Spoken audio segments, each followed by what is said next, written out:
السلام علیکم dear students, میرا نام ڈاکٹر امین ساجد ہے اور ہمارا آج کا جو لیکچر ہے وہ پی ایس سے متعلق ہے، پاکستان اسٹڈی سے متعلق۔ مطالعہ پاکستان کے پچھلے لیکچر میں ہم ڈسکس کر رہے تھے پاکستان کے ابتدائی مسائل۔ ہم نے پچھلے لیکچرز میں ریڈ کلف ایوارڈ کو ڈسکس کیا کہ ریڈ کلف ایوارڈ نے کس طرح سے ناانصافیاں کی، حد بندی جو تھی، جو سرحدوں کا تعین تھا، مشرقی اور مغربی پنجاب اور مشرقی اور مغربی بنگال کی حد بندیوں میں انہوں نے جس طرح سے ناانصافی سے کام لیا اور جس طرح سے آنے والے وقتوں کے حوالے سے بھی کچھ نہ حل ہونے والے مسائل جو ہے وہ پیدا کیے۔ اس کے علاوہ ہم نے ڈسکس کیا کہ کس طرح سے تاریخ کی سب سے بڑی ہجرت جو ہوئی اور قتل و غارت گری جس طرح سے ہوئی، اس نے جو مسائل پاکستان کے لیے پیدا کیے ابتدا میں ہی، جب ابھی پاکستان اپنے قدموں پہ کھڑا نہ ہو سکا تھا۔ انتظامی مشکلات کے حوالے سے ہم نے ڈسکس کیا کہ پاکستان کے پاس انتظامیہ جو ہے وہ کے قابل افسران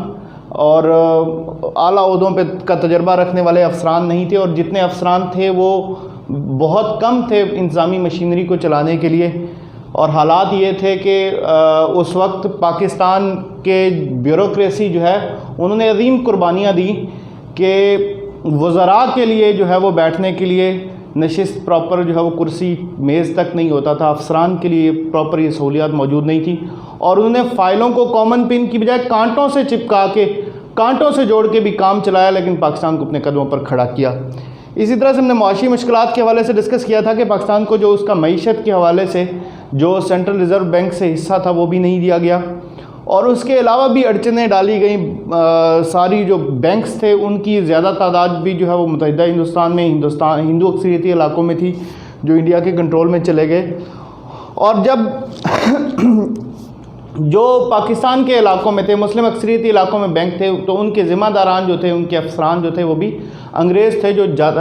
ہندو تھے، جو جاتے ہوئے یہاں سے سارا کا سارا سرمایہ اٹھا کر لے گئے۔ پاکستان معاشی طور پہ بھی شدید مشکلات کا دباؤ کا شکار ہوا۔ اسی طرح سے فوجی اثاثوں کی تقسیم میں بھی بے ایمانیاں ہوئیں، اور نہ صرف بے ایمانیوں میں بلکہ فوجی اثاثے دیے ہی نہیں گئے پاکستان کو، جو اثاثوں کی جو تقسیم کا اصول تھا اس کے مطابق نہیں دیے گئے، چونکہ اس وقت کا جو چیف آف آرمی سٹاف تھا انگریز، اسی کو ہندوستان کے جو کانگریس تھی انہوں نے اسی کو چیف آف آرمی سٹاف مقرر کیا اپنا پہلا، اور جو وائس رائے تھا اسی کو پہلا اپنا گورنر جنرل منتخب کر لیا، اور ان کی فیورز لے کے انہوں نے یہ سارے کام جو تھے وہ کیے۔ اسی طرح سے جو ہمارا آج کا ٹاپک ہے وہ ہے پاکستان کی زرعی مشکلات۔ اس وقت جو ہے وہ پاکستان بننے کے ساتھ ہی جو مسائل پاکستان کو فیس کرنا پڑے، جن کا سامنا کرنا پڑا، ان میں سے ایک جو بڑا مسئلہ تھا وہ زرعی مشکلات تھی۔ ریڈ کلف ایوارڈ کی ناانصافیوں کا پہلے ذکر ہوا کہ اس نے حد بندی میں کچھ کلیدی اور اہم جو ہے وہ پوائنٹس جو تھے ان کو نظر انداز کرتے ہوئے جان بوجھ کے ناانصافی سے کام لیا اور پاکستان کے لیے مسائل پیدا کیے۔ ان میں سے جو ایک مسئلہ تھا وہ زرعی مشکلات پیدا کرنا بھی ایک مقصد تھا۔ ہیڈ ورکس جو تھے وہ پاکستان مسلم اکثریتی علاقوں میں تھے، ان ہیڈ ورکس کو ہندوستان میں شامل کر دیا گیا تاکہ آنے والے وقتوں میں پاکستان کے لیے پانی کے حوالے سے بھی مسائل پیدا کیے جا سکیں۔ اور یہ مسئلہ جو تھا اس سے نقصان یہ ہوا کہ پاکستان کی نہروں کا کنٹرول جو ہے وہ انڈیا کے پاس چلا گیا، تو پاکستان کو غیر مستحکم کرنے کے لیے بھارت نے فیروز پور، دریائے ستلج اور مادھو پور دریائے راوی کے اوپر جو ہیڈ ورکس تھے ان سے پانی کی فراہمی جو تھی پاکستان کو 1948 میں اپریل میں منقطع کر دی، روک دی۔ اس چال کا مقصد یہ تھا کہ یہ پاکستان چونکہ ایک زرعی ملک ہے اور پاکستان کا زیادہ انحصار زرعی اجناس کی پیداوار پر ہوگا، تو پاکستان کو زرعی حوالے سے محتاج کیا جائے اور پاکستان کی جو زرخیز زمینیں تھیں ان کو پانی کی فراہمی روک کر بنجر کر دیا جائے۔ یہ مسئلہ جو ہے وہ کافی عرصہ تک چلتا رہا، اور فائنلی اس کا جو حل تھا وہ 1960 میں سندھ طاس معاہدے کی صورت میں نکلا،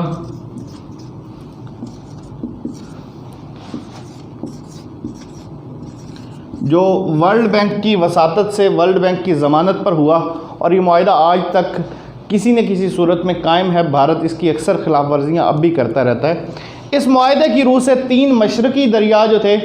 ان کے پانی کا جو حق تھا وہ بھارت کو دیا گیا، اور جو مغربی 3 دریا تھے ان کے پانی کے استعمال کا حق جو ہے 3 دریاؤں کے پانی کے استعمال کا حق بھارت کو ملا اور 3 دریاؤں کے پانی کے استعمال کا حق پاکستان کو ملا۔ پاکستان کو جو دریا ملے ان میں دریائے سندھ، دریائے جہلم اور دریائے چناب تھے۔ بھارت کو ملنے والے دریاؤں میں دریائے راوی، دریائے ستلج اور دریائے بیاس تھے۔ راوی، ستلج اور بیاس کا پانی بھارت کو اور دوسرے 3 دریا سندھ، جہلم اور چناب جو تھے وہ پاکستان کو ملے۔ اور اب بھارت جو ہے وہ راوی، ستلج اور بیاس کا پانی بھارت نے مکمل طور پہ روک لیا اور اس کو اپنے مکمل استعمال میں لاتا ہے۔ صرف سیلاب کے دنوں میں جب پانی بہت زیادہ ایکسیس ہو جاتا ہے تو اس وقت ان دریاؤں میں تھوڑا بہت پانی جو ہے وہ چھوڑا جاتا ہے، بلکہ اس میں پلان کر کے زیادہ سے زیادہ پانی چھوڑا جاتا ہے تاکہ سیلاب کے ساتھ پاکستان میں تباہی آئے۔ جبکہ جو دوسرے 3 دریا جن پہ پاکستان کا حق تھا، بھارت ان دریاؤں پہ بھی ہیڈ ورکس اور ان پہ بھی ڈیم بنانے کی کوششوں میں لگا ہوا ہے۔ اس کے حوالے سے جو موجودہ مسائل ہیں، بغلی ہار ڈیم اور اس طرح کے اور بہت سارے منصوبے ہیں جن پہ بھارت کام کر رہا ہے اور پاکستان جو ہے ان پہ احتجاج کر رہا ہے، لیکن اس کا کوئی نہ کوئی بہتر حل نکالنا ہوگا۔ اگر ہم سیاسی مشکلات کی بات کریں جو ہمارا نیکسٹ پوائنٹ ہے، تو جس وقت تقسیم ہند یعنی ہندوستان اور پاکستان کو وجود میں آیا تو اس وقت تقریباً 600 سے زیادہ